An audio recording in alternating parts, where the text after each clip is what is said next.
नमस्कार, झारखंड समाचार में आप सबों का स्वागत है। आइए जानते हैं आज की ताजा मुख्य खबरों को।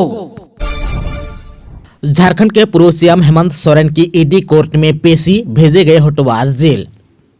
झारखंड के पूर्व सीएम हेमंत सोरेन को गुरुवार को ईडी कोर्ट में पेश किया गया। उसके बाद उन्हें होटवार जेल भेज दिया गया। ईडी की टीम उन्हें ईडी कोर्ट लेकर पहुंची थी। महाअधिवक्ता राजीव रंजन ने बताया कि रिमांड अवधि खत्म होने के बाद हेमंत सोरेन को जेल भेज दिया गया।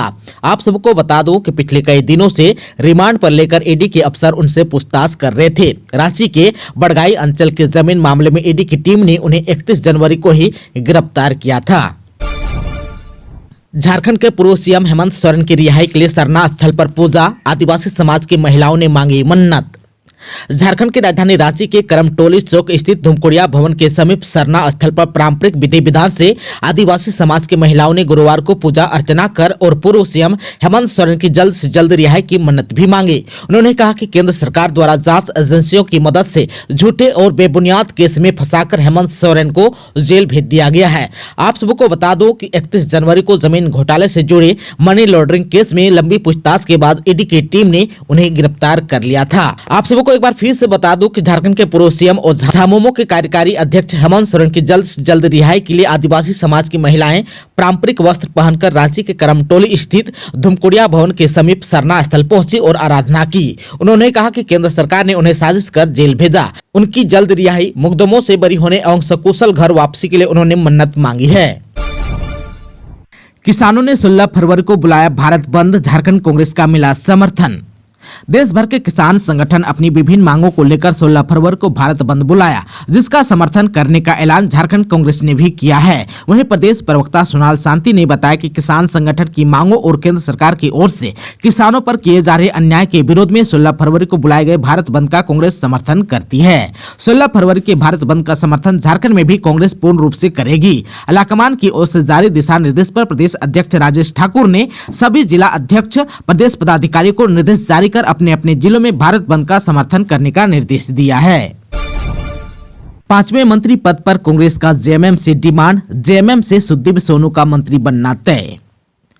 जमीन घोटाले में पूर्व सीएम हेमंत सोरेन की गिरफ्तारी के बाद से राज्य में उठे राजनीतिक उठापटक पर 2 फरवरी को चंपई सोरेन के मुख्यमंत्री पद का शपथ लेने के बाद से विराम लग गया, लेकिन कैबिनेट विस्तार को लेकर अभी भी रस्साकसी जारी है। हालांकि आज गुरुवार की शाम तक इस पर विराम लग जाएगा, क्योंकि शुक्रवार को राज्यभर में सभी मंत्रियों के शपथ ग्रहण समारोह का आयोजन होना है।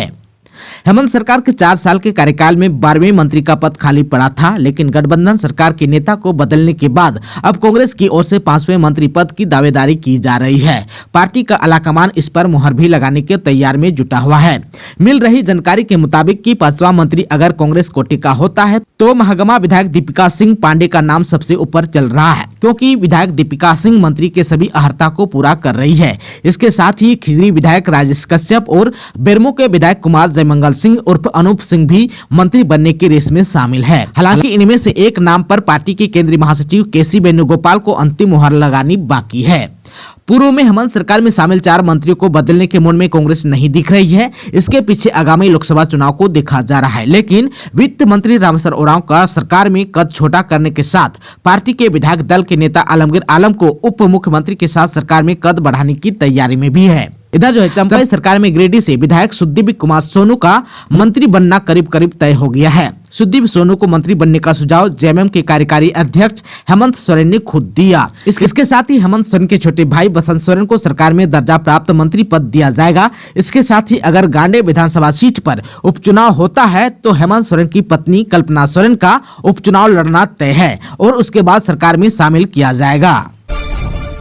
आज होने वाली कैबिनेट की बैठक स्थगित, मंत्रिमंडल विस्तार के बाद होगी अगली बैठक। राज्य मंत्री परिषद की आज गुरुवार शाम 5 बजे होने वाली बैठक अपरिहार्य कारणों से स्थगित कर दी गई। इस संबंध में मंत्रिमंडल सचिवालय अंग संबंध विभाग ने आदेश जारी कर दिया है। अब यह माना जा रहा है कि मुख्यमंत्री चंपई सोरेन के मंत्रिमंडल विस्तार के बाद ही कैबिनेट की अगली बैठक होगी। झारखंड में कैक्टस से किसानों की बढ़ेगी आमदनी, बंजर जमीन को मिलेगा नया जीवन, सरकार करेगी मदद।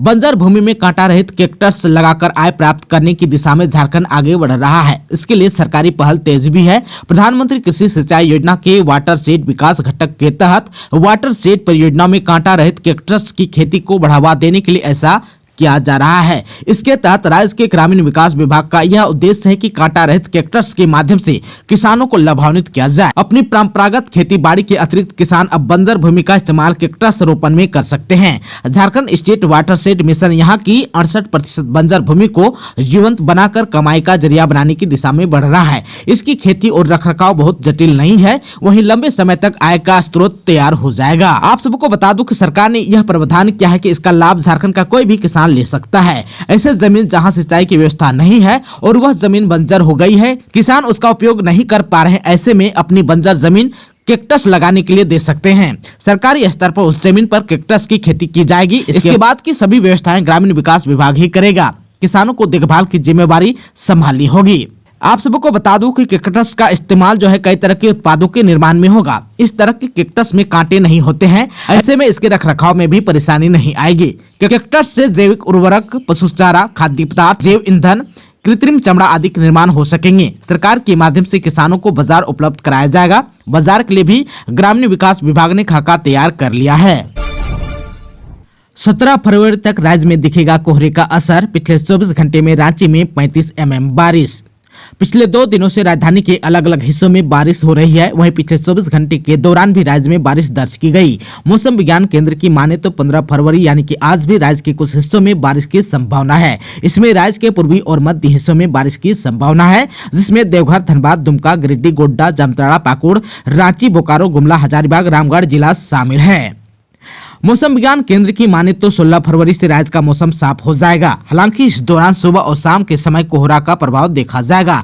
इस दौरान कुछ हिस्सों में धुंध का असर देखा जाएगा। वहीं 17 फरवरी तक राज्य में कोहरा का असर देखा जाएगा। पिछले 24 घंटे की बात करें तो इस दौरान सबसे अधिक बारिश रांची में 35 mm रिकॉर्ड किया गया। वहीं रामगढ़ में 19 mm, लोहरदगा में 9 mm, लातेहार में 5, गढ़वा में 14, जामताड़ा में 10 mm बारिश रिकॉर्ड किया गया।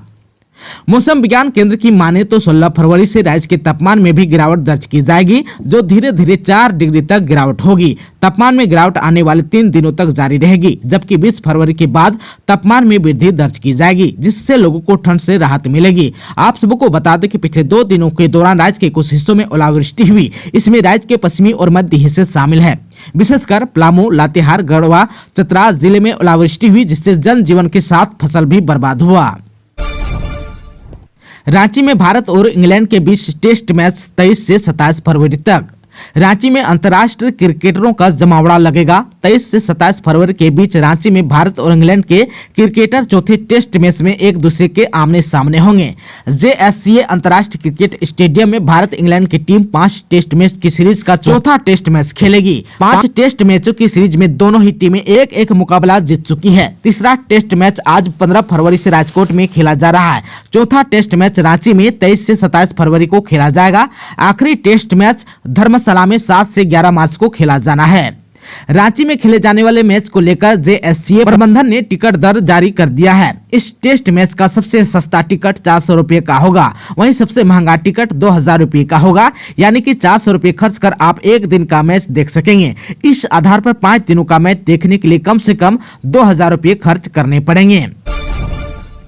झारखंड के पूर्वी सिंहभूम में हाथियों ने मचाया उत्पात। हमले में QRT टीम के एक सदस्य की हुई मौत, 6 लोग घायल।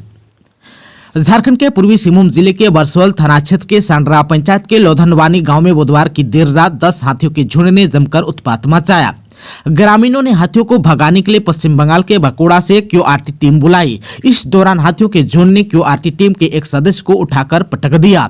इससे मौके पर ही उसकी मौत हो गई। मृतक का नाम बाबलू बास्के, जिनका उम्र 45 था। वह पश्चिम बंगाल के बकुड़ा के डुबू खाना गाँव का रहने वाला था। हाथियों को भगाने के क्रम में QRT टीम के 3 सदस्य गिरकर घायल हो गए। इसके साथ ही बरसोल के लोधवानी गाँव के लोग भी दौड़कर भाग रहे थे, तभी 3 लोग गिरकर घायल हो गए हैं। दोस्तों, अभी तक आपने चैनल को सब्सक्राइब नहीं किया है तो प्लीज चैनल को सब्सक्राइब कर बेल आइकन को प्रेस कर दीजिएगा, ताकि खबरों का अपडेट आपको मिलता रहेगा। इसके साथ ही आज के खबरों में बस इतना ही। हमें दीजिए इजाजत। नमस्कार।